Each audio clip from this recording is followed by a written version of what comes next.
काला साया।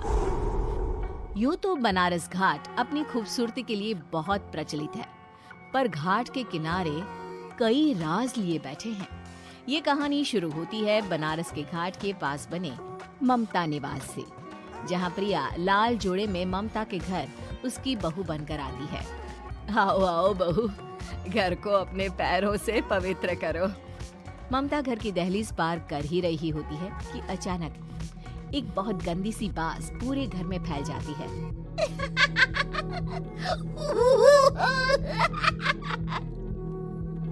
ये बदबू और ये आवाजें, ये कौन हंस रहा है माँ? अब ये पड़ोसी ना हमारे थोड़े अलग से है। कहाँ हम शाकाहारी और ये मांस मच्छी खाने वाले। छोड़, तू ध्यान मत दे और गृह प्रवेश कर। और हाँ बहू, अपनी सास की एक बात हमेशा याद रखना, इन पड़ोसियों से तो कभी बात नहीं करेगी। अच्छे लोग नहीं है ये। अपनी सास की ये बात मानेगी ना बेटा? हाँ माँ, जो आपकी मर्जी, मैं उनसे बात नहीं करूंगी। अगले दिन प्रिया अपनी पहली रसोई बनाने रसोई घर में जाती है।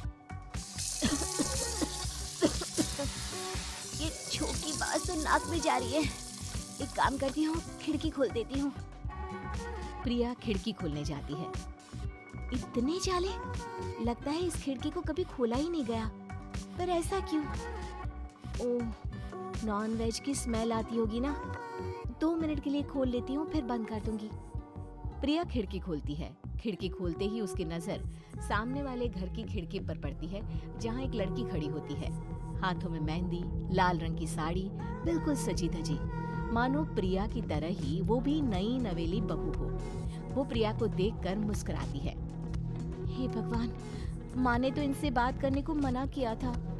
प्रिया फौरन ही खिड़की बंद कर देती है और तवे पर चढ़े रोटी की ओर देखने लगती है, पर वहाँ रोटी न होकर मछली पड़ी होती है। ये क्या? पहली ही रसोई में इतनी बड़ी गलती! हे भगवान, अब मैं क्या करूं?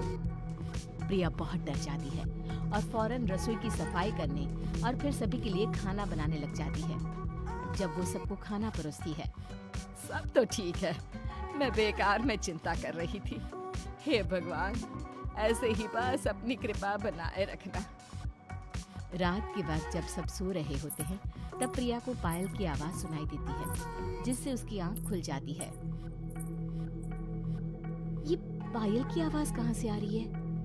प्रिया उठकर उस आवाज के पीछे छत की सीढ़ियों तक जाती है। तभी उसे बच्चे के रोने की आवाज आती है। प्रिया छत पर जाती है तो क्या देखती है? वही लाल साड़ी वाली लड़की अपनी गोद में एक नवजात बच्चे को घुमा घुमा कर सुला रही है। तभी प्रिया की नजर उसके पेट पर पड़ती है। ओह गॉड, ये तो प्रेग्नेंट भी है। सुनिए, बच्चा सो नहीं रहा है क्या? मैं कुछ मदद करूं? नहीं नहीं, आपके घर वालों को अच्छा नहीं लगेगा, मैं संभाल लूंगी। स्नेहा की गोद से बच्चा हाथ मारकर प्रिया की गोद में आने को छटपटाने लगता है। दोनों घर अगल बगल में बने होने के कारण प्रिया उस बच्चे को गोद में ले लेती है। प्रिया के पास आते ही वो सो जाता है। बच्चे का वो स्पर्श रात भर प्रिया भूल नहीं पाती और अगली सुबह वो छत पर कपड़े सुखा रही होती है। तभी उसे एक औरत इशारा करके बुलाती है। स्नेहा कह रही थी बाबू तुम्हारी गोद में आते ही सो गया। मैं गौरी, स्नेहा की माँ हूँ। बहू, घर आना, बाबू को खिला भी लेना। शाम को जब घर पर कोई नहीं रहता, बच्चे से मिलने के लिए प्रिया छिपकर अपनी पड़ोसन के घर चली जाती है और कुछ देर बच्चे को खिलाकर वापस लौट आती है। इसके कुछ दिन बाद ही प्रिया को पता चलता है कि वो माँ बनने वाली है। ममता की खुशी का ठिकाना नहीं रहता।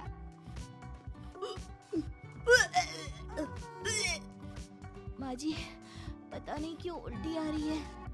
प्रिया भागती हुई वॉशरूम में जाती है तो हरे और लाल रंग की उल्टी करती है। उस उल्टी में से कीड़े निकलते हैं। ये क्या? खून और ये कीड़े! माँ! माँ! प्रिया की आवाज सुनकर ममता दौड़ कर आती है, पर बेसिन में कुछ नहीं होता। प्रिया हक्की बक्की रह जाती है। ये सब क्या हो रहा है? प्रिया घबरा जाती है और अपने कमरे में जाकर सो जाती है। डर के कारण वो इतनी थक जाती है कि उसकी आंख लग जाती है। तब उसे ऐसा लगता है उसके पेट पर मानो कोई बैठा हुआ हो। कौन हो? प्रिया के पेट पर एक 5 महीने की बच्ची बैठी हुई थी, जो बुरी तरह जली हुई थी। माँ, तुम ही मुझे लाई ना अपने पेट में। मैं तुम्हारी माँ नहीं हूँ। कौन हो तुम? माँ, देखो मैं जल गई बुरी तरह से। 6 महीने पेट में रहने को भी मुझे नहीं मिला। सहला दो ना माँ। बचाओ, बचाओ, माँ। ममता दौड़कर कमरे में आती है। प्रिया की बातें सुनकर वो सब समझ जाती है। तू कहीं बगल वाले घर में तो नहीं जाकर आई ना बहू? मुझे माफ कर दो, मैं गई थी माँ। उस घर में सब मरे हुए हैं बहू। कई साल पहले स्नेहा उस घर में बहू बनकर आई थी। कुछ ही दिन में वो एक बच्चे को जन्म देने वाली थी। पूरा घर बच्चे के आने की खुशी में खोया था। एक दिन अचानक उस घर में आग लग गई। सब बुरी तरह जलकर मर गए। गौरी आज भी दादी बनने का इंतजार कर रही है और इसीलिए स्नेहा ने अपना अजन्मा बच्चा तुम्हारी कोख में डाल दिया। ममता ये कह रही होती है कि पीछे से उसके पैरों को एक बच्चा पकड़ लेता है। दादी। माँ, स्नेहा की गोद में यही बच्चा था। ये बच्चा कौन है फिर? तेरी मौत है। तेरी भी दादी।